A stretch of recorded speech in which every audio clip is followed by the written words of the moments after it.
Here we have the brand new Audi RS Q3 with a 5-cylinder 2.5 TFSI engine underneath the bonnet, which is its USP, I suppose, and sounds, as we know, absolutely wonderful. This is the engine that I drove in the Audi TT RS, and it's the lighter version, so it's 30 kilos lighter, and it puts out 400 PS, so 394 brake horsepower and 354 pounds-foot of torque, 0 to 62 miles an hour, 4.5 seconds, and a top speed, if you spec, I think the optional packs, of 174 miles an hour, which is quite a lot for a little SUV, isn't it? And before you sort of say, well, it's a mini SUV with an RS badge on it, that doesn't really make sense. And I know, I completely get that. I would have said the same, except the trouble is last time we came to drive one of these, actually it was really quite good because you add in a little bit more ride height, you get a bit more roll, and you add in the soundtrack, and actually it drives pretty well and pretty excitingly. So let's deal with a bit more of this. What have we got? Well, 10mm drop overall. We've got this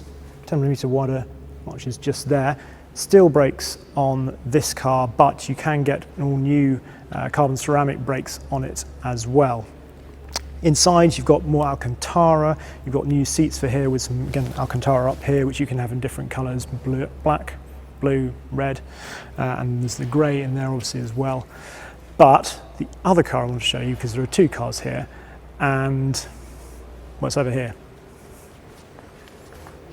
So this is the all-new Audi RS Q3 Sportback. So the Sportback is going to be obviously across the board, but this is the first time we've seen it, and it's in RS spec. And yeah, I think it's pretty good. So I thought I'd talk you through some of the design cues, some of which are on this, but obviously the differences that make this the Sportback version. So around the front on both cars, this grille, they've taken away the framing here. So actually they've taken away, normally you would add bits in. Over the years we've sort of seen you add more trim in it, more bits of silver, more bits of chrome to make things stand out as, well, the premium offering, I suppose. This one, taken it away, so they've actually been able to lower this slightly, so it's lower down there, so you can get these signature slats which we've seen on RS product coming in over the last few years. It's also wider, as you'd expect, and this has on it, as you've probably noticed, the black pack. So whereas on the other one there was the silver outlines bits, so like these blades here, which were silver on the others, on this it's all nice and gloss black, including the badge as well, which you can have on the back as well, all in gloss black. The green, Kyalami green, which is, well, I think it's pretty cool. Probably nobody will spec it, they won't be brave enough, but expect to see it on some press cars, I should imagine. Anyway, moving it down here. One bit I really like on this, and it's on both cars, is the fact that they've managed to get these amazing looking box arches really on it. So you've got that because you've got this quite exaggerated step down there, which give these a really cool look, I think. We've got the carbon ceramics on this one. Moving down the side, so the difference here, we've got a 29mm lower roofline overall.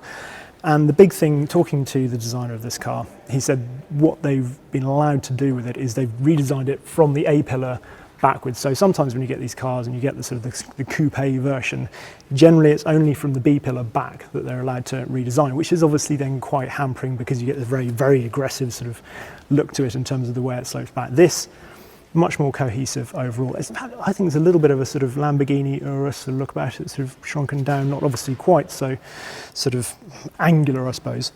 This line here, I'm sure will be a cutaway of the other car, but you can see that's been lowered a lot, so that again brings all the way down here, this down here, that line in there, that's all different down here. So there's a lot that has gone on in here. Rear headroom, yes, it's a little bit sort of, let's have a look. I'm going to sit in here for a second. Here we go. You might not be able to see, but I'm going to sit. I'm tall. Yeah, rear headroom's not great, but there is an advantage to that, which is it's a bit like in an F40, which is also very cramped. You didn't expect that comparison, did you? But I can wedge my head in there so I can actually go to sleep on a long journey, which is quite nice. And legroom's all right. So there we are. Let's use board seats in there. Coming out of here again, move around to the back.